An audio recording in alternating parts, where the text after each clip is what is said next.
Hello बच्चों, let's read the question. The question says, using Bohr's formula of energy quantization, the ionization potential of the ground state of lithium plus atom is। और यहाँ पे हमको चार दिए गए 122 volt, 13.6 volt, 3.4 volt and 10.2 volt. तो इस क्वेश्चन को करने के लिए सबसे पहले हमें इसका की कॉन्सेप्ट लिखना होगा। ओके, तो इस क्वेश्चन के लिए जो की कॉन्सेप्ट है that is energy of hydrogen atom. ये इसका की कॉन्सेप्ट। और हाइड्रोजन एटम की एनर्जी कितनी होती है? हाइड्रोजन एटम की नहीं, सॉरी, इसमें एनर्जी ऑफ एटम। ओके, उसके लिए जेड का वैल्यू कोई भी हो सकता है, यानी कि किसी भी एटम के लिए। तो उसका फॉर्मूला क्या होता है? Energy E equals to -13.6 into Z square upon n square electron volt. ये हमारे पास एनर्जी का फॉर्मूला आ गया। ओके, अब देखिए क्वेश्चन में हमको बोला गया है ground state lithium lithium plus 2। तो लिथियम प्लस 2 के लिए जो एन का वैल्यू जो जेड का वैल्यू है वो कितना आ जाएगा?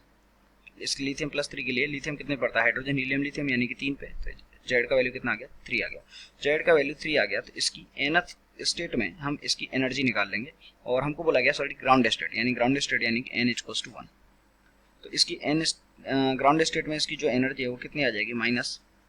-13.6 इंटू जेड स्क्वायर। जेड कितना है इसके लिए? 3, तो यानी 3 का square divided by n square यानी 1 का स्क्वायर। तो ये कितना आ गया? 9 into 13.6 which is -122.4 electron volt.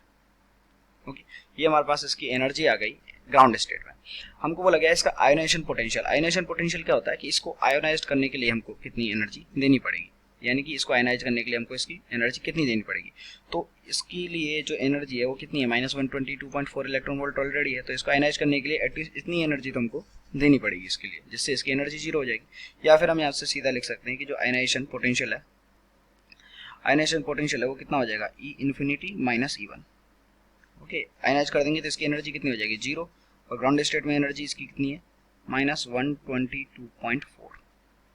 Okay, तो यहाँ पे कितना आ गया हमारे पास? यहाँ पे हमारे पास आ गया ये टोटल 122.4 इलेक्ट्रॉन वोल्ट। हमको इसको इतनी एनर्जी देनी पड़ेगी आयनाइज करने के लिए। या फिर हम सीधा फॉर्मूला निकाल सकते हैं इनफाइनाइट की, और इसकी बीच में जो एनर्जी डिफरेंस होता है वो इसका आयनाइजेशन पोटेंशियल होता है। तो आप देख सकते हैं कौन सा ऑप्शन करेक्ट हो गया? 122.4 यानी कि अप्रोक्सीमेटली कौन सा हो गया? Option number E। तो हमारा option number A is correct. I hope you understood it well. Best of luck.